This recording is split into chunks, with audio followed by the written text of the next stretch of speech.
Hello everyone, welcome back. हम लोग last वाले क्लास में टरज़ागी का बियरिंग कैपेसिटी का फॉर्मूला पढ़े।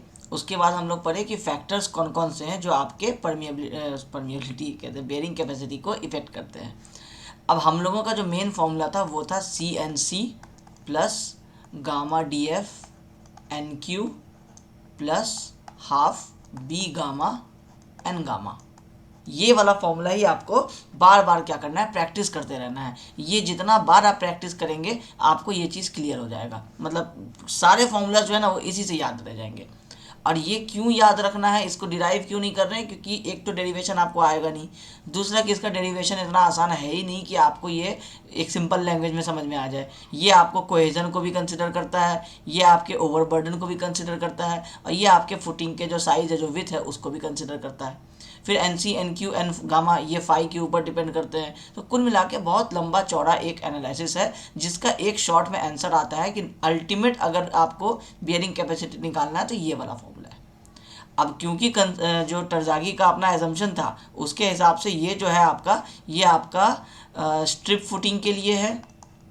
ये सब चीज़ें याद रखनी है, क्योंकि यही वाला चीज़ जो हम येलो से लिख रहे हैं ना, आप इसको याद रखेंगे ना तो इस फॉर्मूला में एग्ज़ाम में क्वेश्चन क्या पूछा है उसके हिसाब से क्या चेंज करना है वो क्लियर हो जाएगा। पहला कि ये स्ट्रिप फुटिंग के लिए था, दूसरा के लिए ये आपका जनरल शेयर फेलियर के लिए था। ठीक है। अब अगर आपको एग्जाम में, अब जनरल शेयर फेलियर लिख दिए तो यहाँ पे लिख देते हैं कि 5 ग्रेटर देन 36 डिग्री के लिए था। ठीक है। अब दूसरा जो आपका आएगा वो आएगा 5 लेस देन 28 डिग्री। अब 28 डिग्री से 36 डिग्री के बीच में जो है उसके लिए आपका अभी फ़िलहाल ऐसा कोई जो आपका जो टरज़ागी का एनालिसिस है उसमें इसके बीच वाले इफेक्ट के लिए आपको नहीं दिया गया है। उसमें अगर आपका मान लीजिए आपको आएगा नहीं क्वेश्चन में, एक अगर आपका डाउट आए उसके लिए बता दे रहे हैं कि अगर आपका 28 से लेकर 36 डिग्री के बीच में रहता है तो फिर आपको फॉलो करना है IS कोड वाला फॉर्मूला। तो आपको वो भी नहीं पढ़ना है। बीटेक तक में भी आपको उससे ना एग्जाम में क्वेश्चंस आते हैं ना आपको वो कॉन्सेप्ट के लिए पढ़ना है। आपको बस पढ़ना है कि टरज़ागी का जो बियरिंग कैपेसिटी का जो फॉर्मूला है वो आपका क्या है, किस तरह से उसमें चेंजेस आते हैं। तो आपको बस याद रखना है कि फाई जो है वो ग्रेटर देन 36 डिग्री, ये इसका एजम्पशन है। इस फॉर्मूला को बने रहना है उसके लिए ये और ये दोनों फॉलो किया जा रहा है। अब एग्जाम में जैसे आज हम लोग पढ़ेंगे कि स्क्वायर फुटिंग के बारे में, तो जैसे ही हम आपको बताए थे कि उन्होंने ये भी कहा है कि अगर एनी अदर शेप अगर आपको लेना है तो फिर उसके लिए आपको क्या करना है, आपको लाना है शेप फैक्टर। अब बात होगी इन शेप फैक्टर्स की कि अभी हम मान ले रहे हैं कि मेरा जनरल शेयर फेलियर ही है, मेरा 5 ग्रेटर देन 36 डिग्री ही है। हम बस अब स्ट्रिप को नहीं करके क्या करना चाह रहे हैं, हम स्क्वायर रेक्टेंगुलर सर्कुलर बनाना चाह रहे हैं। तो टरज़ागी का कहना है कि इसी फॉर्मूला में कुछ कुछ चीज़ों को मल्टीप्लाई कर दीजिए, कुछ वैल्यूज़ को चेंज कर दीजिए। अब क्या है वो वैल्यूज़ वो समझिए।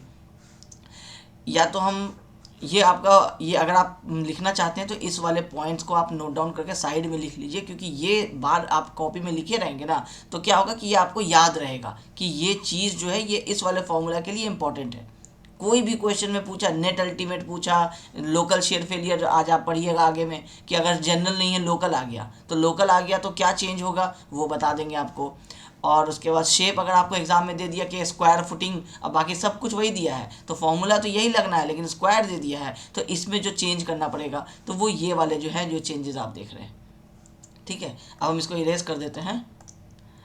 अब आपको जैसे अब एक एक करके हम समझाते हैं कि जब आपका स्क्वायर होगा तो, या पहले हम लोग एक काम करते हैं, पहले रेक्टेंगुलर वाला बता देते हैं, क्योंकि रेक्टेंगुलर वाले में जब हम वैल्यू रखेंगे तो अपने आप मेरे पास स्क्वायर वाला आ जाएगा। रेक्टेंगुलर के लिए जो फॉर्मूला टरज़ागी ने दिया, उन्होंने दिया कि जो ये लिख देते हैं CNC, यहाँ हम आपको लिख देते हैं पहले रेक्टेंगुलर, नेक्स्ट पेज में है लिखा हुआ लेकिन हम आपको यहाँ लिख रहे हैं ताकि आपको भी उसका एक प्रैक्टिस होता रहे कि बिना देखे फॉर्मूला लिख लेना है, वो है आपके लिए important. 1 + 0.3 B/L CNC plus gamma DF NQ plus 1 - 0.2 DF/B into half B gamma N gamma. ये है मेरा रेक्टेंगुलर वाले के लिए फॉर्मूला। अब हम इसको अगर रेड से अंडरलाइन कर देते हैं तो ये है मेरा वही formula CNC gamma DF NQ और half B gamma N gamma. ये सारा हो गया मेरा जो टरज़ागी का जो एक्चुअल फॉर्मूला था स्ट्रिप वाले के लिए। CNC के साथ क्या हुआ, कुछ ये वाला फैक्टर मल्टीप्लाई हो गया, कोहेजन के साथ एक शेप फैक्टर आप मल्टीप्लाई किए, ये याद रखना है आपको रेक्टेंगुलर के लिए। इसके साथ हम आपको लास्ट वाले क्लास में बताए थे कि कुछ मल्टीप्लाई नहीं होगा। फिर आपके ये जो विथ ऑफ द फुटिंग वाला पार्ट है उसके साथ भी आप एक फैक्टर इस तरह से मल्टीप्लाई कर दिए, ठीक है। इसी चीज़ को आप देखिए यहाँ आपका लिखा हुआ है 1 + 0.3 B/L CNC plus gamma DF NQ plus 1 - 0.2, हम माइनस ही लिखे ना, हाँ 1 - 0.2 B/L, अच्छा सॉरी ये दोनों B/L है, या DF ले लिए। यही है जो हम आपको बता रहे हैं ना कि याद क्यों रखना है, क्योंकि बिना देखे आप जितना बार लिखेंगे उतना बार आपको ये याद रहेगा। अब हमको अभी फ़िलहाल इसको याद रखना मेरे लिए बहुत इंपॉर्टेंट कंसर्न नहीं है, क्योंकि हमको अभी कोई एग्ज़ाम की तैयारी नहीं करनी है ना। ओवरऑल याद है, अगर एक चीज़ मिस भी हो गया तो हम वापस तो देख के करेक्ट कर लेंगे। आपके साथ प्रॉब्लम है कि एग्ज़ाम के दिन आपको याद रहना पड़ेगा, इसके लिए आपको बार बार प्रैक्टिस करना है। अब जब एक बार लिखने चले जाएंगे, आप एक बार लिखे गलती है जैसे अभी हमसे हो गया, अब हमको अभी से ही अगले 10 दिन तक याद रहेगा कि हम यहाँ पे मिस्टेक किए थे जब पहली बार लिख रहे थे बिना देखे, वो याद रह जाता है। तो याद रह जाता है तो करेक्शन क्या किए थे याद आ जाएगा।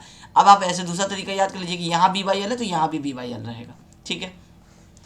अब ये जो चीज़ आप निकाले ना ब्रैकेट वाला, यही कहलाएगा आपका शेप फैक्टर। ये शेप फैक्टर आपका मल्टीप्लाई हुआ है फॉर्मूला में, जो उसके स्ट्रिप वाला फॉर्मूला था। इसमें कुछ भी मल्टीप्लाई नहीं होता है, हम बार बार आपको यही बात बता रहे हैं। अब ये बन गया मेरा फॉर्मूला, ये 0.5, ये half gamma B gamma N gamma सब एज इट इज़ है।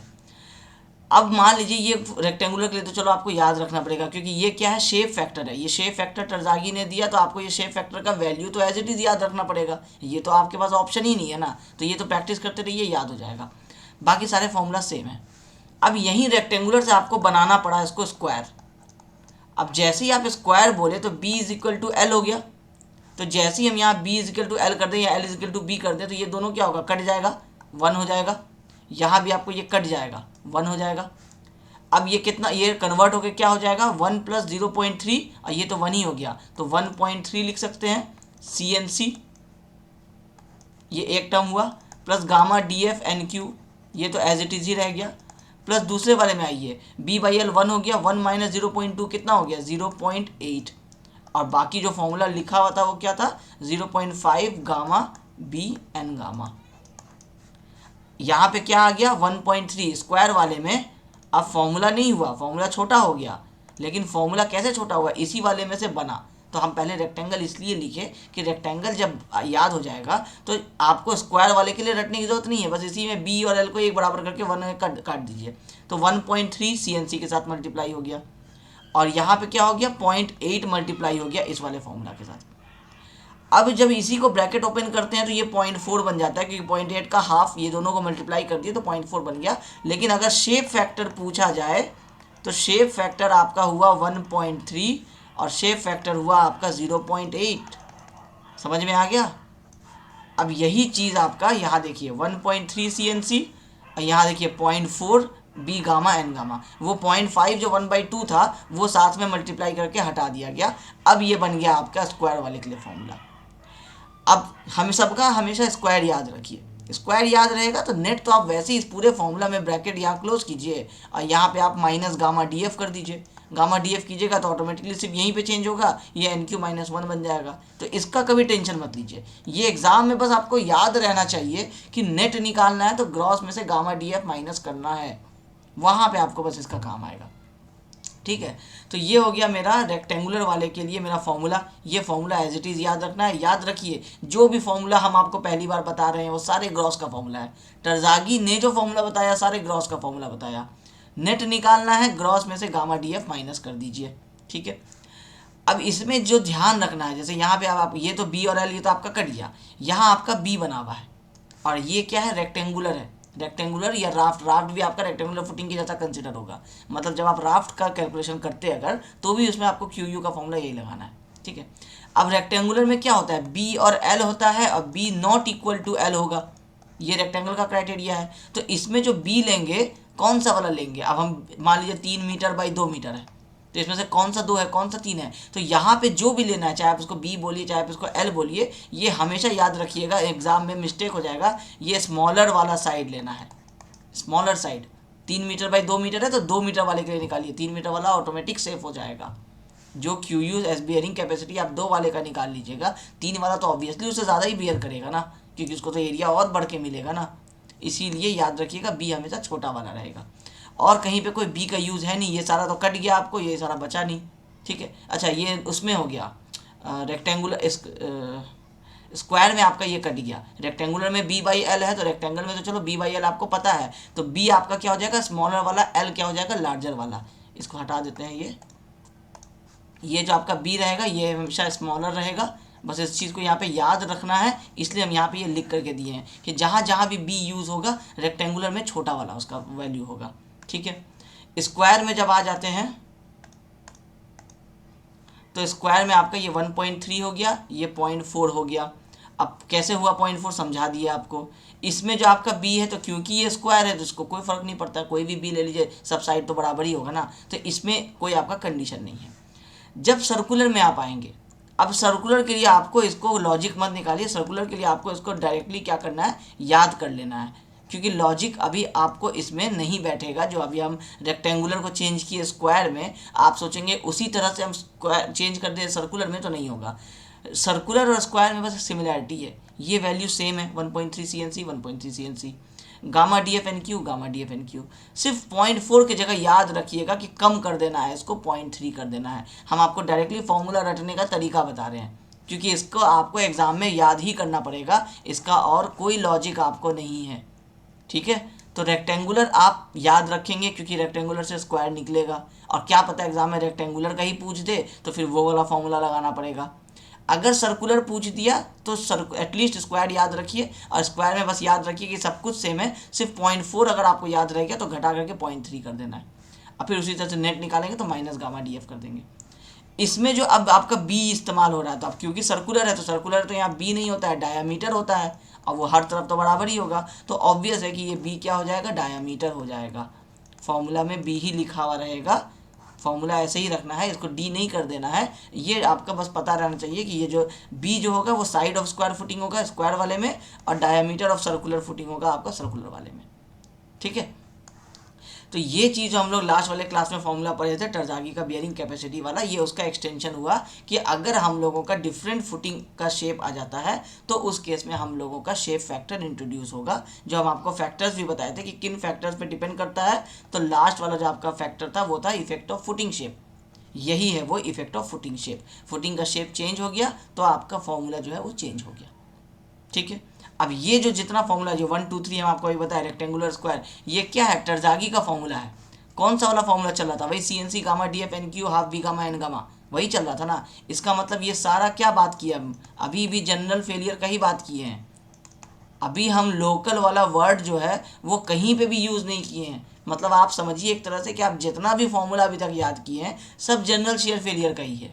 अब आप क्या क्या याद कर लिए हैं, एक आप स्ट्रिप के लिए याद कर लिए हैं, अब आपके पास हो गया एक स्क्वायर के लिए भी, एक आपके पास हो गया सर्कुलर के लिए, और एक आपके पास हो गया रेक्टेंगुलर के लिए। आप 4 तरीके के फुटिंग के लिए जनरल शेयर फेलियर के अंदर में आपको कैसे कैसे फॉर्मूला बनेगा ये आप पढ़ लिए। अब हम लोगों को जानना है कि हम लोगों का अगर लोकल शेयर फेलियर होता है तो ये फॉर्मूलेज में क्या चेंज होगा। अब आप देख रहे हैं कि पूरा फॉर्मूला बाई फॉर्मूला ही चल रहा है, तो अगर इस तरह के यूनिट का प्रैक्टिस नहीं कीजिएगा तो फिर इसका कोई ऑप्शन नहीं है, क्योंकि ये इतने सारे फॉर्मूलाज जो नए स्टूडेंट पहली बार देख रहे होते हैं। आप अभी 3rd सेम में, अभी आप पहली बार इंजीनियरिंग में आए हैं, सिविल इंजीनियरिंग में आप कुछ पढ़ना शुरू किए हैं और आप यहीं से अगर प्रैक्टिस इसका नहीं करेंगे तो ये तो हम आपको स्टार्टिंग में ही बोलेंगे जियोटेक आपको 8 से 10 मार्क्स का पेपर हर एक कॉम्पिटिटिव एग्जाम में आपको आगे मिलेगा। सेमेस्टर तो आप फिर भी किसी तरह चलो पास कर जाएंगे, मान लीजिए आप इस यूनिट को नहीं पढ़ेंगे फिर भी पास कर जाएंगे, लेकिन फाउंडेशन इंजीनियरिंग से बियरिंग कैपेसिटी का आपको कम से कम 3 क्वेश्चन एवरेज में हर एग्ज़ाम में मिलेगा, उससे कैसे बचेंगे। तो अल्टीमेटली आपको पढ़ना ही पड़ेगा, प्रैक्टिस करना ही पड़ेगा।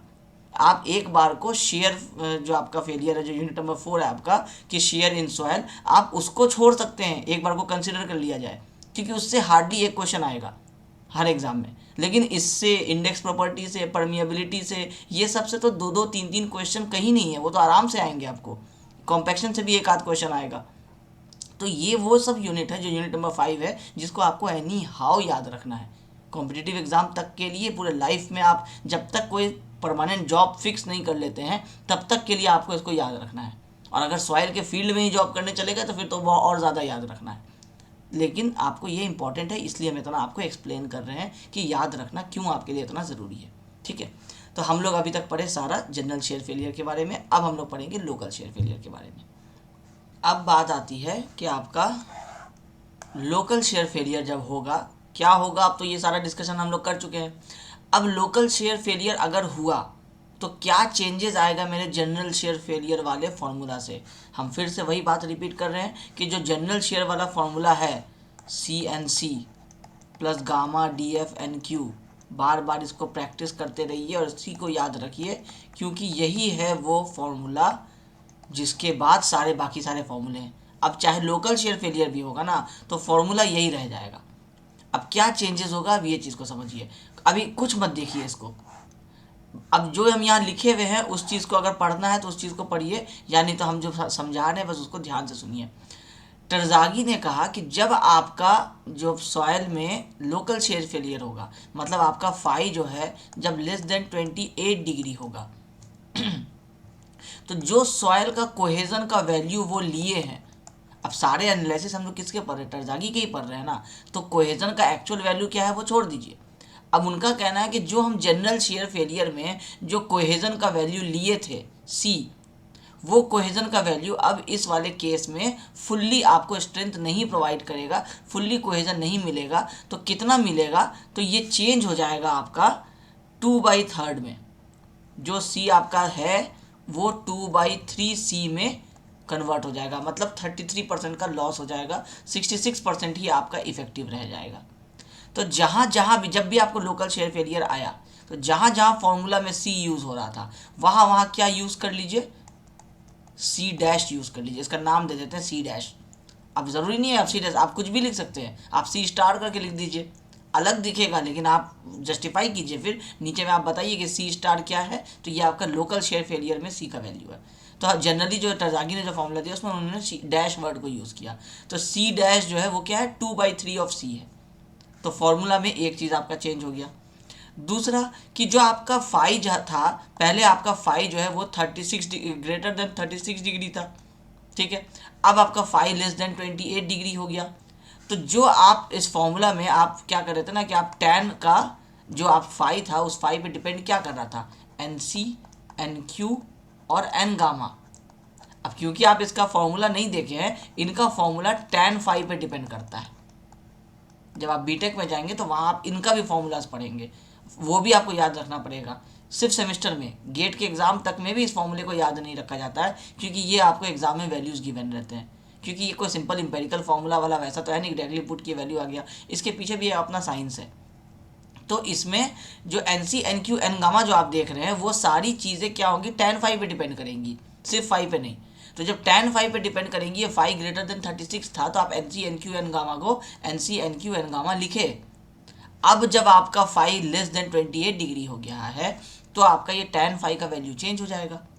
तो फाई में भी क्या होगा, वही 2/3 वाला इफेक्ट आएगा। तो अब आप क्या करेंगे, टैन 2/3 फाई का वैल्यू लेंगे। तो इसी को लिखा जाता है कि टैन इनवर्स 2/3 फाई जो होगा वो आपका थीटा का जो वैल्यू होगा वो हो जाएगा, और वो वाला जो वैल्यू होगा उसको हम यहाँ पे यूज़ करेंगे। मतलब है कि मेरा जो टैन थीटा है वो टैन 2/3 थीटा में बदल जाएगा, तो हम जो थीटा का वैल्यू लेने वाले हैं वो टैन इनवर्स 2/3 हो जाएगा।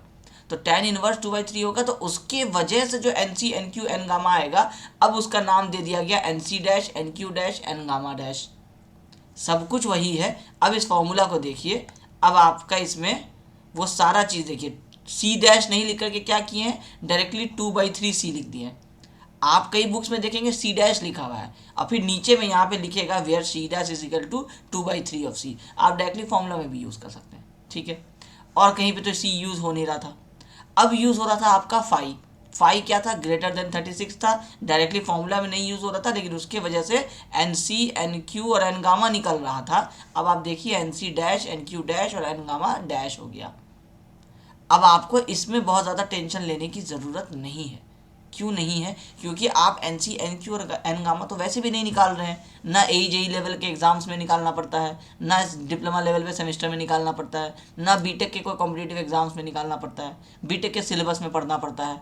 तो आपको N C, N Q, N gamma तो क्वेश्चन में हमेशा ही मिलेगा, चाहे आप जनरल फेलियर पढ़िए या आप लोकल शेयर फेलियर पढ़िए।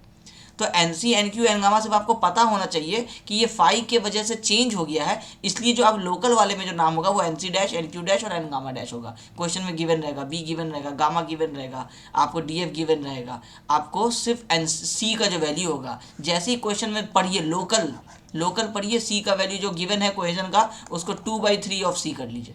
बस ये अगर आप कर लेंगे तो फिर आपका फॉर्मूला जो है वो वही रह जाएगा क्यू यू का। अब ये क्यू यू नेट का फॉर्मूला है, क्यू यू ग्रॉस की बात हम जब करेंगे, हमको एक्चुअली यहाँ पे ग्रॉस वाला ही लिख देना चाहिए था, वो हम इसके लिए लिखे हैं एक्चुअली। ये कंटिन्यूस के लिए हम नेट वाला लिखे, स्क्वायर के लिए भी नेट वाला लिखे, सर्कुलर के लिए भी नेट वाला लिखे।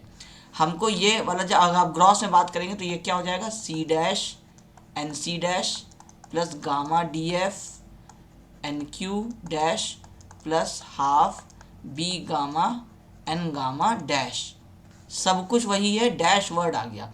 अब N C dash, N Q dash, N gamma dash मत ढूंढिएगा, क्वेश्चन में मिलेगा जो लिखा है।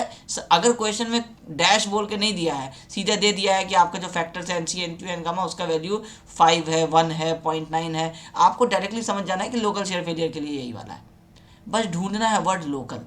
अगर लोकल वर्ड नहीं दिया है तो ढूंढिए वर्ड फाई देखिए कितना है। अगर लेस देन 28 डिग्री दिया है तो समझ जाइए कि लोकल शेयर फेलियर घुमा के बता रहा है आपको।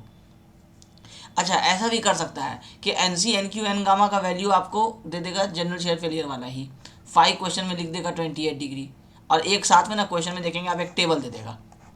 अब उस टेबल में क्या होगा कि आपका वही 27 डिग्री फाई के लिए एन सी का वैल्यू, एन क्यू का वैल्यू और एन गामा का वैल्यू यहाँ पे कुछ कुछ लिखा रहेगा। आपको समझ में आना पड़ेगा कि इस टेबल को यूज़ क्यों करेंगे। ये अगर क्वेश्चन में दिया है एन सी, एन क्यू और एन गामा तो है तो ये जनरल शेयर फेलियर। अगर ये टेबल नहीं दिया है तब तो फिर लोकल शेयर फेलियर में भी यही यूज़ होगा। लेकिन अगर टेबल भी दे दिया है, इसका मतलब है वो चाहता है कि आप इसको जनरल शेयर फेलियर समझें। अब हम जीएसएफ लिख दे रहे हैं शॉर्ट में, वो चाहता है कि आप इसको जनरल शेयर फेलियर समझिए और इस वाले टेबल में से वैल्यू उठाइए फाई इक्वल टू 28 डिग्री के लिए। हो सकता है यहाँ 28 और 30 के लिए कंफ्यूज करने के लिए आपको 2 वैल्यूज़ 3 वैल्यूज़ दे देगा। तो 28 वाले के कॉरस्पॉन्डिंग जो N C, N Q, N gamma का वैल्यू होगा वही वाला आपका हो जाएगा लोकल का। अब उसको आप चेक कीजिएगा, देखिएगा वो वैल्यू इससे अलग हो रहे होंगे, ऑब्वियसली अलग ही होगा ना, क्योंकि फाई तो चेंज हो गया है ना, तो tan फाई भी चेंज हो गया है, तो ये वैल्यूज़ भी चेंज रहेंगे। ठीक है, तो बिल्कुल क्लियर कट इंस्ट्रक्शन है, आप साफ तौर पे समझ लीजिए कि एग्ज़ाम में अगर क्वेश्चन आया, यहाँ तक कि कॉम्पिटिटिव एग्ज़ाम में भी अगर क्वेश्चन आया तो आपको पहले तो देखना है कि सी गिवन होगा क्वेश्चन में, ढूंढना है फाई गिवन है या लोकल गिवन है, दोनों में से कोई भी चीज़ गिवन है कि नहीं गिवन है। फाई गिवन है तो देखना है कि 28 है कि 36 से ज़्यादा है। 36 से ज़्यादा है तो फिर तो कोई दिक्कत नहीं है, जनरल शेयर फेलियर है। 28 हो गया तो लोकल शेयर फेलियर हो गया। तुरंत उसी समय दिमाग में आना चाहिए कि N C, N Q, N gamma कहाँ से आएगा, तो आपको ढूंढना है कि कोई टेबल गिवन है, नहीं टेबल नहीं गिवन है, तो इसका मतलब है कि जो ये दिया हुआ है यही वाला वैल्यू आपका लोकल शेयर फेलियर में यूज़ होगा। अगर साथ में कोई भी टेबल दिया है जिसमें N C, N Q, N gamma का कोई टेबल दिया हुआ है, इसका मतलब है कि ये वाला वैल्यू दिया है जनरल शेयर फेलियर के लिए और ये वाला टेबल दिया है लोकल शेयर फेलियर के लिए। ये कई बार स्टूडेंट की समझदारी को चेक करने के लिए किया जाता है। ठीक है, जल्दी जल्दी आप लोग इतने देर में रीडिंग दे दिए होंगे, हम अपने तरफ से एक बार रीडिंग दे करके आपको समझा देते हैं ये चीज़। The equation for bearing capacity is obtained based on general shear failure. Local shear failure occurs in loose sand, अगर लूज सैंड होता है तो लोकल शेयर फेलियर आ जाएगा। अब एग्जाम में ज़रूरी नहीं है कि लूज सैंड लिख दिया और 537 डिग्री है तो आप सोचेंगे कि नहीं लूज सैंड है तो लोकल शेयर फेलियर ही होगा।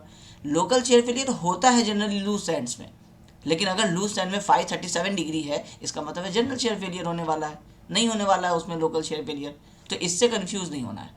ऑब्जेक्टिव में पूछेगा कि आपका लोकल शेयर फेलियर जो है वो किस वाले सैंड में हो सकता है, तो ये उसका आंसर है लूज सैंड में। हम इसका कलर चेंज कर देंगे नोट्स में। ठीक है, local shear failure occurs in loose sand and soft clays. In such case the cohesion value is taken as 2/3 of c, जो एक्चुअल सी था उसका 2/3 लेते हैं, and the angle of inclination as tan inverse 2/3 phi.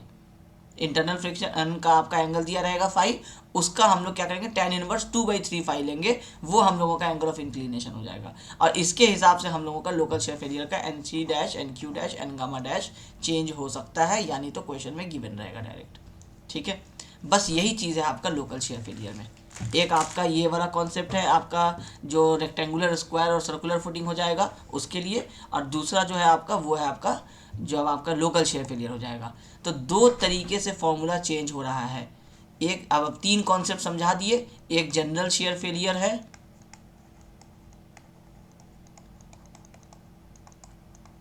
दूसरा जब change होगा तो shape के वजह से चेंज होगा, तो शेप फैक्टर को ध्यान रखना है, और तीसरा जब आपका चेंज होगा तो आपको लोकल शेयर फेलियर को ध्यान रखना है। बस इतना ही याद रख लीजिए, यही बहुत है फ़िलहाल आपके लिए। लेकिन ये इतने इम्पॉर्टेंट चीज़ें हैं, ये आपका कहीं पीछा नहीं छोड़ेंगे जब तक आप किसी जॉब में सेटल नहीं हो जाते हैं। आप अगर एग्ज़ाम देने का सोचे कभी, बियरिंग कैपेसिटी वापस से आकर के पढ़ना पड़ेगा, तो हम आपको सजेस्ट करेंगे कि आप आज जो पढ़ रहे हैं इसका एक नोटबुक ज़रूर बना के रखिए। हम आपको अपना एक नोटबुक दिखा सकते हैं, अभी तो सामने में नहीं है। हम लोग अपने ज़माने में जब तैयारी किया करते थे तो हम लोग अपना एक नोटबुक बना के रखे, जो एक मोटा वाला नोटबुक ले आए जिसमें सारे सब्जेक्ट्स एक ही कॉपी में आ जाए। इतना मोटा कॉपी हम लोग ले लिए, और जो जो सब्जेक्ट पे पूरा कमांड होते चला गया, उन सब्जेक्ट्स को हम लोग क्या करने लगे कि जो जो इंपॉर्टेंट पॉइंट्स कहीं से भी जो हम लोग कोर्स पढ़े या यूट्यूब से देखे या बुक में कोई अच्छा सा अगर कोई रेफरेंस मिल गया, उसको हम लोग अब कितना अंडरलाइन करके रखेंगे, फिर बाद में वो बुक तो नहीं खोलने जाएंगे। तो हम लोग कॉपी में उसको क्या करने लगे, नोट डाउन करने लगे। और वो नोट डाउन करके एक बार जो फाइनल बना दिए, क्योंकि पता था, एम था कि कभी ना कभी अगर पढ़ाएंगे तो उस समय ये इंपॉर्टेंट चीज़ें होती है जो दोबारा याद, एक बार आ गया तो फिर पूरा कॉन्सेप्ट समझा सकते हैं। थ्योरीज तो आदमी भूल सकता है, क्योंकि 2 साल 4 साल आप नहीं पढ़ेंगे, आप भूल जाएंगे कोई भी चीज़ों को। आप अभी थर्ड सेम में हैं, आप जब फाइनल सेम तक पहुंचेंगे आप ये जियो टेक्निकल इंजीनियरिंग भूल चुके होंगे। वो जो कॉपी होता है वो आपको हेल्प करेगा वापस से 1 महीने या 15 दिन के अंदर में सारी चीज़ों को रिकॉल करने में। वो इसलिए वो कॉपी इस तरह से हम आपको सजेस्ट करेंगे कि आप बना के रखिए। आज सेमेस्टर के लिए पढ़ाई कर रहे हैं तो आप डिटेल्ड पढ़ाई कर रहे हैं, ट्रस्ट कीजिए लाइफ में आगे कभी भी आप किसी कोचिंग इंस्टीट्यूट से भी अगर आप किसी एग्ज़ाम की तैयारी करेंगे ना, इतना डिटेल में फिर आप नहीं पढ़ेंगे। कुछ भी होगा तो वो एग्ज़ाम स्पेसिफिक ही आपको पढ़ाएंगे। अब ये थ्योरी जो हम आपको लिख के दे रहे हैं किसी भी टेस्ट का या कोई भी चैप्टर जो आप पढ़ रहे हैं, वो थ्योरी आपको किसी काम में नहीं आने वाला है। वो आपको इस तरह से की पॉइंट्स लिख करके देंगे, एरोज बना बना करके। अब वो की पॉइंट्स से भी काम हो जाएगा, लेकिन इतना डिटेल्ड चीज़ें आपको लिखी हुई नहीं मिलेंगी। इसीलिए जो अभी आप अगर आप पढ़ रहे हैं, जैसे आप हमसे ही पढ़ रहे हैं या कहीं से भी अगर आप पढ़ रहे हैं, तो हम आपको सजेस्ट करेंगे कि कॉपी जो है वो आप ज़रूर बनाइए, हर सब्जेक्ट का बनाइए।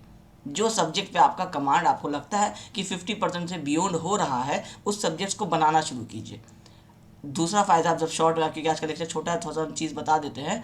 आपका दूसरा फ़ायदा जो होगा वो ये होगा कि आप जब किसी सब्जेक्ट को आधा लिखेंगे, अब उसके बाद आपको उसको छोड़ने का मन नहीं करने लगेगा। अगर आप जैसे 2 पेपर पूरा लिख चुके हैं, अब आरसीसी लिख दिए, आप उधर से बिल्डिंग मटेरियल्स लिख दिए, अब आप लिखने जा रहे हैं जियोटेक और आप आधा ही लिखेंगे, तो आपको अच्छा नहीं लगेगा खुद ही। और आप उस क्यूरियोसिटी को कम करने के लिए आप क्या करेंगे, आप उसको ढूंढेंगे कि जो चैप्टर्स आपके बच गए हैं वो चैप्टर में भी आखिर ऐसा क्या है जो समझ में नहीं आ रहा है, और तब जब आप दूसरी बार देखते हैं तो समझ में आ जाता है सारी चीज़ें। ये लेक्चर भी आप अभी यूनिट 5 तक आए हैं, तो हो सकता है कि आपको बहुत ज़्यादा समझ में नहीं आ रहा होगा। इसके लिए सजेस्ट किया जाता है कि आप फिर से जिस चैप्टर को पढ़ने वाले हैं, एक चैप्टर को फिर दोबारा देखिए, थोड़ा स्पीड इंक्रीज कर लीजिए, और अब देखिए कि अब आपको जो चीज़ें आप पहले समझे थे थोड़ा सा, वो दोबारा से क्लियर हुआ कि नहीं हुआ। थोड़ा फोकस बढ़ा करके आप सुनिए, फिर आपको ये चीज़ें क्लियर हो जाती हैं। ठीक है, तो हम लोगों का जो एक डिस्कशन हुआ आज शेप फैक्टर के ऊपर, दूसरा डिस्कशन हुआ हम लोगों का लोकल शेयर फेलियर के ऊपर।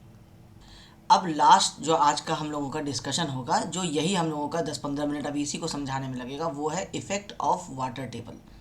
अब हम आपको जब भी 2-3 लेक्चर जितना भी हम लोग डिस्कस किए हैं उसमें हम आपको एक चीज़ बार बार बता रहे थे कि ये अगर मेरा ग्राउंड है और यहाँ कहीं पे मेरा पानी है, मान लीजिए हम यहाँ फुटिंग दे रहे हैं, और यहाँ कहीं पे अगर मेरा वाटर टेबल है, तो ऑब्वियसली आप फील कर सकते हैं कि हमको इस पानी से कोई इफेक्ट नहीं पड़ने वाला है। कॉमन सेंस भी ये बात मतलब बता देगा कि हम लोगों को इससे कोई फ़र्क नहीं पड़ने वाला है पानी की वजह से।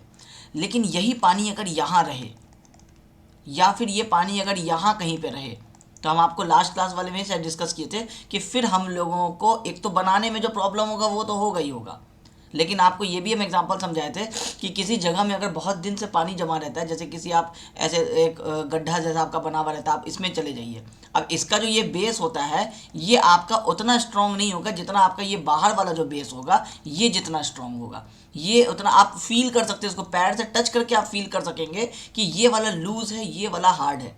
ये क्यों लूज है? ये पानी के प्रेजेंस के वजह से आपका जो स्ट्रेंथ होता है वो आपका कम हो जाता है। ये तो कॉमन सेंस से ही पता चल रहा है। तरजागी ने क्या किया कि अब इस चीज़ को एक वैल्यू दिया कि अगर हम कहते हैं कि ये चीज़ कोई ये कमज़ोर है, ये वीक है, ये स्ट्रांग है, तो कोई न्यूमेरिकल वैल्यू बताना पड़ेगा ना कि अगर ये 10 है तो ये 2 है, तभी तो पता चलेगा ना कि 5 गुना कम है। कम तो है, कितना कम है? जस्ट कम भी हो सकता है। अगर ये 9 हुआ ये 10 हुआ तो क्या ही फ़र्क पड़ेगा, अल्टीमेटली 9 लेकर के काम कर लेंगे। लेकिन जब 2 होगा और 10 होगा तो फिर ये 2 वाला पोर्शन में सोचना पड़ेगा कि क्या किया जाए जो कॉस्ट बहुत ज़्यादा नहीं लगे और मेरा क्या कहते हैं बिल्डिंग भी जो है वो आपका बन जाए, या जो भी चीज़ आप बनाना चाह रहे हैं वो आपका सॉइल के ऊपर बन जाए। इसको समझने के लिए इस तरह से कुछ लेयर्स समझना पड़ेगा। नोट्स हम इसलिए यहाँ पे प्रिपेयर नहीं किए कि पहले हम आपको समझा देते हैं, जब ये PDF आपको मिलेगा तो ऑब्वियसली इसमें ये सारी चीज़ें जो है वो बन करके आपको मिल जाएंगी। ठीक है, अब यहाँ पे क्योंकि हमको एक्सप्लेन करने के लिए टाइम चाहिए, स्पेस चाहिए, इसलिए हम आपको ये इस तरह से भी खाली रखे हैं। ये है मेरा एग्जिस्टिंग ग्राउंड लेवल। इस ग्राउंड लेवल का जो सिंबल होता है ना वो एक्चुअली आपका ऐसा होता है। ठीक है, इसको हम कह देते हैं, यहाँ पे लिख देते हैं ग्राउंड लेवल GL। ये मेरा हो गया फुटिंग वाला लेवल, इसका भी कोई नाम नहीं देते हैं, इसको हम लोग डायरेक्टली यहाँ पे इस तरह से लिख देते हैं कि ये हो गया मेरा डेप्थ ऑफ फाउंडेशन DF, जिसकी हम बात कर रहे थे। ठीक है, ये है मेरा वो width of the footing B जिसकी हम बात कर रहे हैं। रेक्टेंगुलर हुआ तो स्मॉलर, सर्कुलर हुआ तो कोई इशू ही नहीं है, और स्क्वायर भी हुआ तो कोई इशू नहीं है, हर हाल में ये स्मॉलर है। लॉन्गर वाला जो पोर्शन होगा वो इधर की तरफ ऐसे आगे बढ़ेगा, उससे अभी मेरा कोई लेना देना है नहीं। ठीक है, अब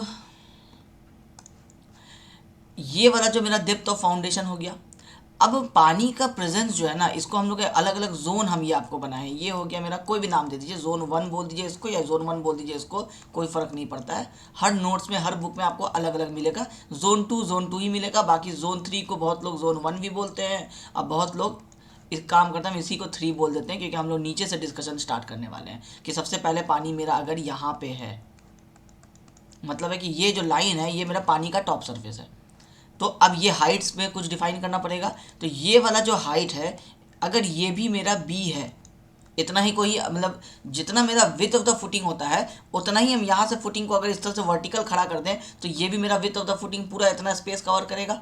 ये जो मेरा स्पेस होता है ये वाला स्पेस में 45 डिग्री इस तरह से करके लोड मेरा जो है वो डिस्ट्रीब्यूट होता है। तो ये B डिस्टेंस तक के स्पेस को हम बोलेंगे जोन 2। जो DF तक का जो डिस्टेंस होगा वो होगा एक जोन 3।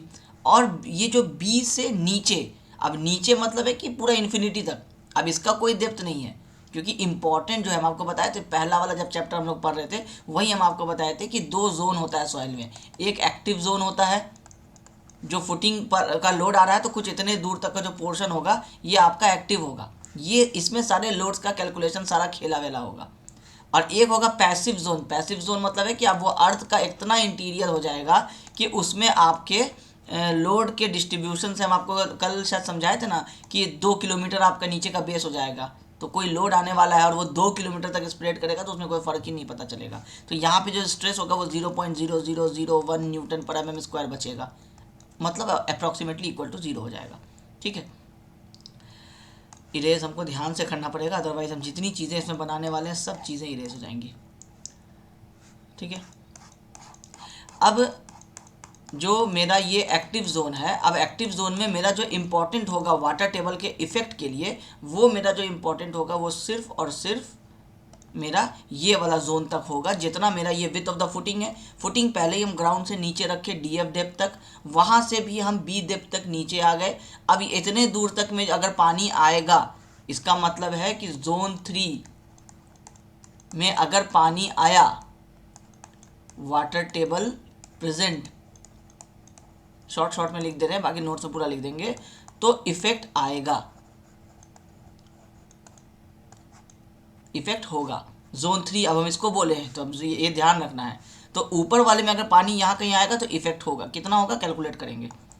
दूसरा, जोन 2 में भी अगर आपका वाटर टेबल आ गया तो इफेक्ट होगा। इतने दूर में मान लीजिए पानी यहाँ कहीं आ गया तो इफेक्ट आएगा फुटिंग में, क्योंकि इस जगह पे पानी है, इसके नीचे का सॉइल थोड़ा वीक हो जाएगा, इसके ऊपर का सॉइल थोड़ा स्ट्रांग रहेगा। तो थोड़ा सा क्योंकि स्ट्रांग मिला, पूरा बी डेप्थ तक तो स्ट्रांग मिला नहीं। इसका मतलब है कि अल्टीमेटली जितना लोड बियरिंग कैपेसिटी था यहाँ पे इस जगह पे, जब पानी नीचे था तो जितना कैपेसिटी था उससे तो कम हो जाएगा। कितना कम होगा वो चीज़ अभी हम लोग समझ लेंगे, कोई बहुत डिफिकल्ट नहीं है, बहुत आसान है। जब आप देखेंगे कि लास्ट में क्या करना है तो आपको लगेगा कि ये कुछ भी नहीं था, लेकिन रटना नहीं है, समझना है, इसलिए हम आपको इतना एक्सप्लेन कर रहे हैं।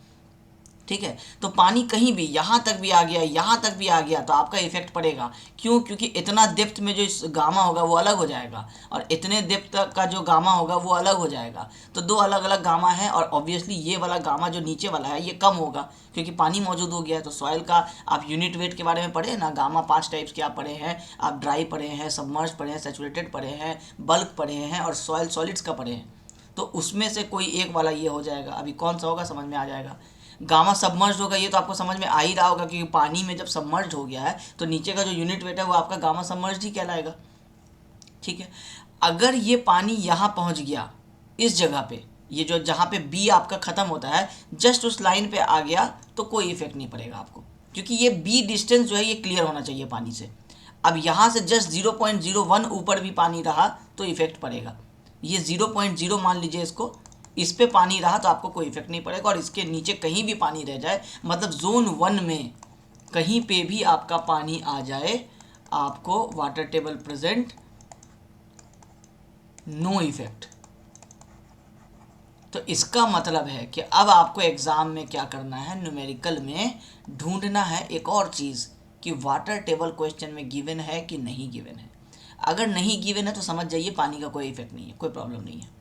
अगर लिखता है कि water table at 5 metre depth, तो आपको ढूंढना होगा पहले कि डेप्थ ऑफ फाउंडेशन क्वेश्चन में कितना गिवन है। वो ये नहीं बताएगा कि जोन 1 में है, जोन 2 में है, जोन 3 में है। वो तो नाम आप दिए ना, आप इसको 1 बोल दीजिए, इसको 2 बोल दीजिए, इसको 3 बोल दीजिए, इससे तो कन्फ्यूज़न हो जाएगा ना। यानी तो वो डायग्राम बना के बताएगा, तो वो जोन कभी नहीं बताएगा क्योंकि स्टूडेंट जोन के हिसाब से फॉर्मूला रट लेते हैं।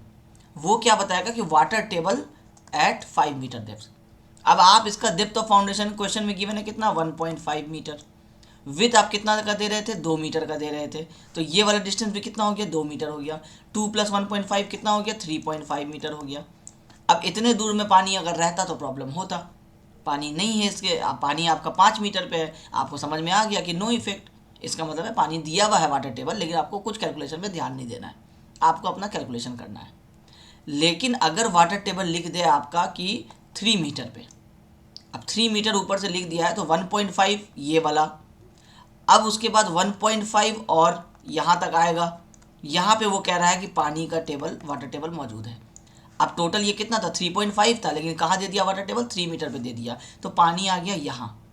जब यहाँ आया, अब आपका जो क्यू का फॉर्मूला है वो क्यू का फॉर्मूला बदलने लगेगा।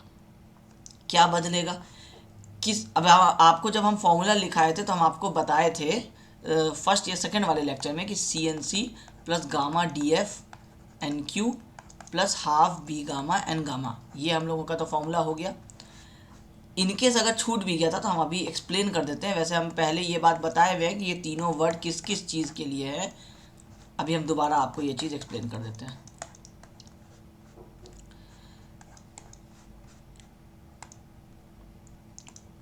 ये वाला हम आपको बताया कि कोहेजन का है, ठीक है। ये वाला हम आपको बताए कि आपका ओवरबर्डन प्रेशर का है, तो ओवरबर्डन सिर्फ लिख देते हैं। और ये वाला हम आपको बताए थे, हम स्टार्टिंग में बताए थे आपको ये चीज़। और ये आपका जो था ये है विड्थ ऑफ द फुटिंग के हिसाब से, मतलब इम्पॉर्टेंट जो इसमें रोल है वो विड्थ ऑफ द फुटिंग का है, ठीक है। अब इस चीज़ को देखिए, कोहेजन को जोन से कोई मतलब नहीं है, कहीं का भी सी हो उससे क्या ही मतलब है। सॉइल का जो कोहेजन है वो है, इसमें कोई चेंज नहीं आता है वाटर टेबल की वजह से। बाकी आपको कह देगा कि इसका सी, इसका सी, इसका सी कुछ ऐसे अलग अलग है, तो आप एवरेज सी ले लीजिएगा। लेकिन ऐसा नहीं देगा आपके फिलहाल एसबीटी के लेवल पे या जेईई के लेवल पे, ये चीज़ नहीं करता है। ये बीटेक के बाद जब गेट का एग्ज़ाम देते हैं तो वहाँ ये सी से छेड़छाड़ करता है। ठीक है, आपका जो ये ओवरबर्डन है, ओवरबर्डन किसको हम लोग बोलते हैं? ओवरबर्डन आपको पता है कि हम लोग इसको बोल रहे हैं। तो हम आपको ये स्टार्टिंग वाले लेक्चर में बताए थे कि जब भी ये बीच वाला जो टर्म है, इसमें अगर गामा में कोई भी बदलाव आएगा तो ये कब आएगा?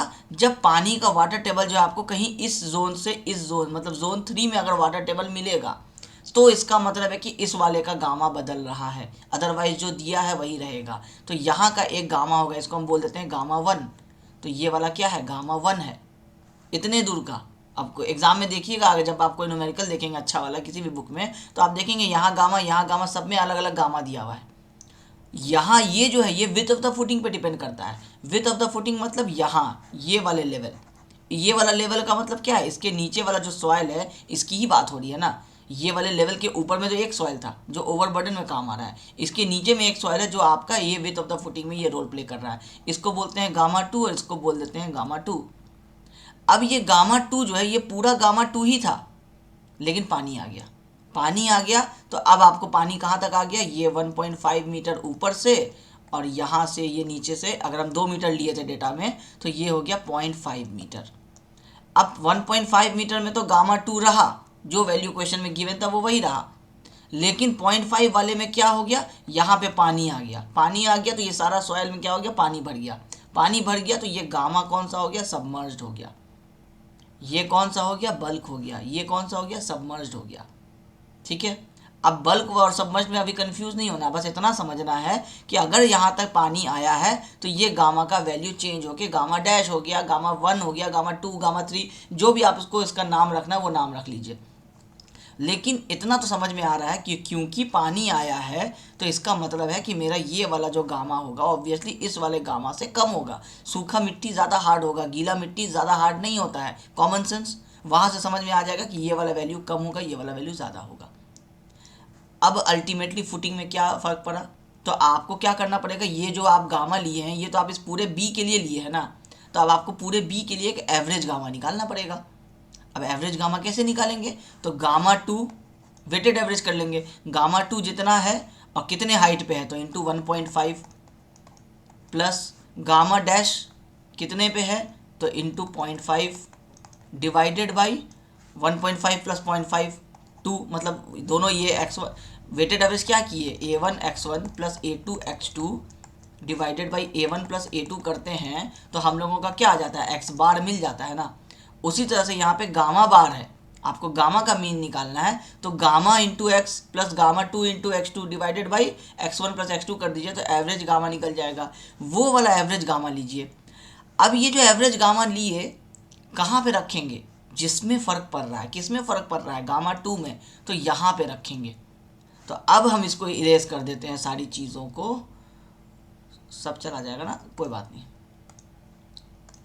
अब एक पॉइंट मेरा अब जो फाइनल हुआ वो हुआ कि अगर हम जोन बाय जोन लिखते हैं, जो हम यहाँ लिखेंगे आप फिलहाल उसको नोट्स में लिख लीजिए, बाद में हम अगर नहीं लिखना है तो वेट कीजिए, हम जब PDF देंगे तो हम इसको लिख देंगे।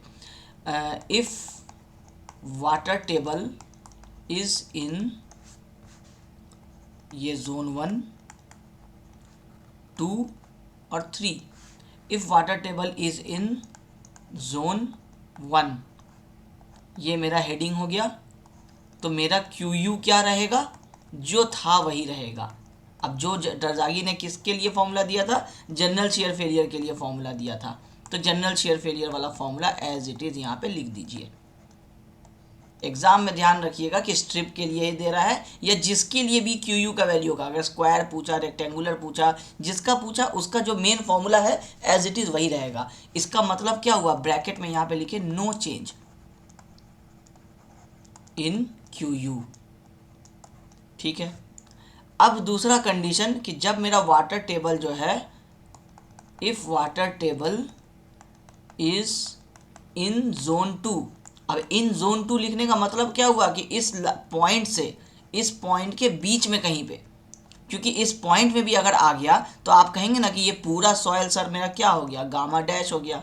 तो फिर तो एवरेज लेने वाला कोई हिसाब ही नहीं है ना, वो तो डायरेक्टली गामा डैश उठा के रख दीजिए जो सबमर्ज वाला है।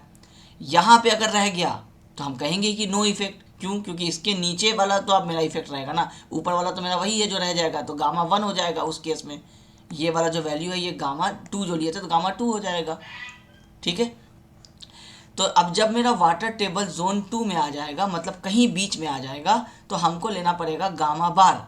अब गामा बार क्या हो जाएगा, हम इस वाले डिस्टेंस को, मतलब यहाँ लिख देते हैं इस तरह से कि ये वाटर टेबल है, इस डिस्टेंस को हम बोलते हैं x1 या y1 लिख देते हैं, y डायरेक्शन में है, और इस डिस्टेंस को लिख देते हैं y2।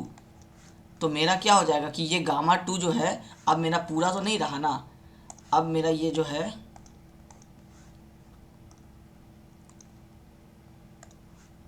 पानी आने के वजह से कुछ इतना दूर ही मेरा गामा 2 रहा। तो गामा 2 इंटू इस ड्राइंग के हिसाब से y1 प्लस गामा डैश, ये यहाँ से हो गया, ये वाला नहीं रहा, तो gamma dash into y2 divided by ये total distance y1 plus y2, ये क्या आ जाएगा, गामा बार आ जाएगा। अब पानी जोन 2 में है तो जोन 1 वाले गामा को कोई फ़र्क नहीं पड़ना चाहिए, तो QU क्या हो जाएगा आपका CNC plus gamma DF NQ, ये सब एज इट इज़ है, ये वाला गामा में कोई छेड़छाड़ नहीं, प्लस हाफ बी गामा बार एन गामा। अब गामा बदल गया, यहाँ गामा था यहाँ गामा बार हो गया। यहाँ तक आएगा, जैसे ही इस पॉइंट पे पहुँचेगा तो गामा बार हट जाएगा, जो गामा डैश बचा था वो पूरा ये क्या हो जाएगा, इसके नीचे ये पूरा पानी भर गया है तो पूरा गामा डैश हो जाएगा फिर इस पॉइंट पे, सिर्फ इस लेवल पे। अब पानी इससे ऊपर चढ़ा, अब जोन 1 में आ गया, तो जोन 1 में जब आया, if water table is in zone 1, अब वाटर टेबल जोन 1 में आया तो इसका मतलब मान लीजिए पानी यहाँ आ गया कहीं पे, तो इसके नीचे पूरा सॉइल जितना भी था वो सब क्या हो गया, गामा डैश हो गया। इसका मतलब है कि अब इस जोन 2 में मेरा जो गामा 2 पहले चल रहा था वो गामा डैश हो गया, गामा 2 तो ख़त्म हो गया। इस जोन में गामा 1 चल रहा था और वो गामा क्या हो गया आपका, फिर से एवरेज ले लेना है। क्यों? क्योंकि ये बनेगा आपका गामा 1, ये बनेगा आपका गामा डैश, और इसमें आपका ये वाला डिस्टेंस हो जाएगा y1, ये वाला डिस्टेंस हो जाएगा y2, दोनों को ऐड कर देंगे तो df के बराबर हो जाएगा। तो यहाँ भी आप क्या करेंगे, गामा बार निकालेंगे। अब डबल बार लगा देते हैं, कुछ अलग सा देना है ना, तो गामा डबल बार क्या आ जाएगा, gamma 1 y1 plus gamma dash y2 divided by y1 plus y2। अब निकाल तो लिए गामा डबल बार, कहाँ पे आ रहा है, जोन 1 में, ओवरबर्डन वाले में चेंजेस आ रहा है तो ओवरबर्डन वाले इफेक्ट को चेंज करना पड़ेगा।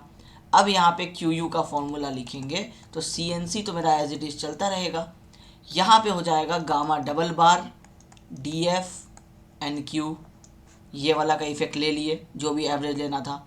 इस वाले में गामा चेंज हो गया, अब पहले गामा 2 सिर्फ यहाँ गामा यूज़ कर रहे थे, अब क्या हुआ, ये पूरा पानी वाला आ गया, तो ये क्या हो जाएगा, half B gamma dash N gamma.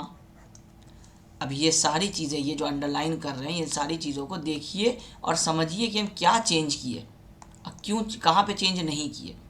ये है बस सिर्फ सिंपल सा स्टोरी कि पानी यहाँ है, नो इफेक्ट, पानी यहाँ है, इफेक्ट होगा, किस में होगा, थर्ड वाले में इफेक्ट होगा, क्योंकि थर्ड वाला ही फुटिंग के नीचे की कहानी है, सेकंड वाला फुटिंग के ऊपर की कहानी है। तो अगर पानी ऊपर आ गया तो सेकंड वाले को तो चेंज करेंगे, थर्ड वाले को छोड़ नहीं देना है कि थर्ड वाले में कोई चेंज नहीं करेंगे। पानी यहाँ है मतलब यहाँ वाले में फ़र्क डाल चुका है, तो फ़र्क क्या डाला, पूरे के पूरे गामा को कम कर दिया। मान लीजिए पहले गामा सैचुरेटेड दिया हुआ था तो अब गामा सबमर्ज्ड कर दिया, पूरे पानी से भर गया, तो ये गामा सैचुरेटेड और गामा सबमर्ज में 2 गुने का फ़र्क होता है। ये अगर 10 है गामा सबमर्ज तो गामा सैचुरेटेड 20 के लगभग होता है। तो यूनिट वेट गिर गया, यूनिट वेट गिरा तो ये जो टोटल टर्म है ये भी गिर गया, कम हो गया।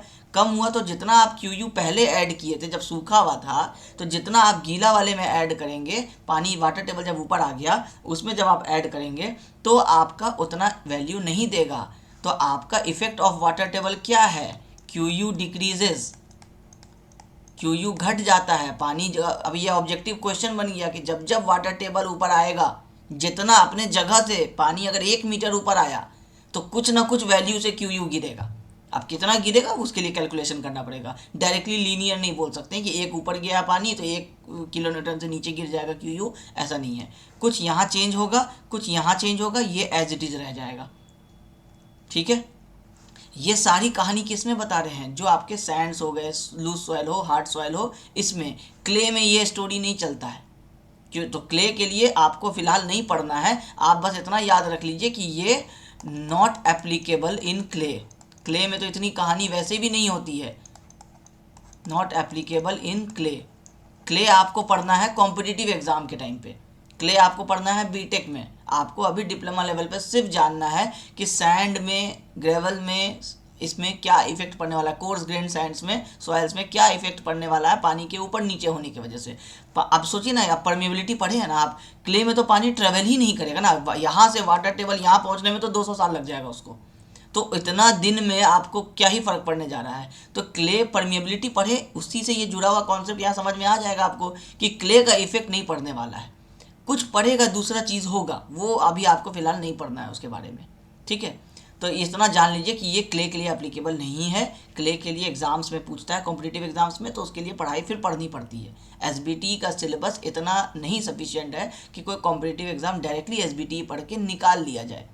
स्टूडेंट खुद से जो प्रिपेयर करेंगे या कहीं कोचिंग से जो पढ़ेंगे, तो वो जो एक्स्ट्रा नॉलेज मिलेगा उससे कई बार ये बेसिक वाला जो डिप्लोमा वाला जो आप पढ़ते हैं वो क्लियर हो जाता है। क्योंकि जैसे आप एक ग्रेड अप जाते हैं ना, आप ABCD पढ़े थे, फिर आप एप्पल पढ़े, जब आप एप्पल पढ़े तो आपको A और B आसान लगने लगा। जब ABCD पढ़ रहे थे तो वही समझ में नहीं आ रहा था। वही चीज़ होता है जब आप SSC JEE की तैयारी करने जाते हैं या किसी भी एग्ज़ाम की तैयारी करने जाते हैं, तो जैसे ही एक ग्रेड ऊपर पढ़ना शुरू करते हैं और सही वाला पढ़ाई अगर करते हैं तो पीछे वाला अपने आप क्लियर होते चला जाता है। ठीक है, तो इतना ही सा इफेक्ट है पूरा। ये जो यूनिट आप पढ़ रहे हैं टरज़ागी का बियरिंग कैपेसिटी वाला, उसमें जो सारा फॉर्मूला वाला चीज़ था ना, वो यहीं पे आके आज कंप्लीट हो जाता है। अब इसके बाद जो आपको पढ़ना है वो है आपका प्लेट लोड टेस्ट और standard penetration test, SPT test. इसके बाद आपका रिटेनिंग वॉल आएगा। 3 टॉपिक्स हैं, 3 लेक्चर लगेगा। एक प्लेट लोड का लगेगा, एक आपको SPT का लगेगा और तीसरा आपको लगेगा रिटेनिंग वॉल का। फिर ये वाला यूनिट कंप्लीट होगा। फिर चौथा जो लेक्चर आएगा वो आपका आ जाएगा न्यूमेरिकल का। ये जितना भी चीज़ हम आपको बताए हैं एग्ज़ाम में, इससे न्यूमेरिकल आएगा और वही न्यूमेरिकल जो है वो आपका डिस्कस होगा। जो आपका जब ये यूनिट कंप्लीट होने लगेगा तो लास्ट में आपका देखेंगे कि न्यूमेरिकल का 1-2 लेक्चर जितना भी लगेगा, हम जितने टाइप के क्वेश्चन हो सकेंगे वो आपको करा देंगे। आपको सिर्फ उन क्वेश्चंस को, न्यूमेरिकल्स को सॉल्व करना है। एग्ज़ाम्स में जाइए SBT में वही क्वेश्चंस आते हैं, उसी टाइप के ही आएंगे, उससे कुछ बियॉन्ड नहीं आएगा। हम भले ही सारे न्यूमेरिकल एक एक कराएंगे लेकिन सारे टाइप्स के करा देंगे, जितने पॉसिबल टाइप्स के क्वेश्चन हो सकते हैं। ठीक है, तो आज वाले लेक्चर को हम लोग अब यहीं पे एंड करते हैं। हम लोग टरज़ागी का बेयरिंग कैपेसिटी वाला सारा कॉन्सेप्चुअल वाला जितना फॉर्मूला वाला पार्ट था वो आज कंप्लीट कर लिए। अब टेस्ट वगैरह है वो हम लोग नेक्स्ट वाले क्लास से करेंगे। तो आई होप हम आज जो ये डिस्कशन किए हैं आपको समझ में आ गया होगा। Thank you.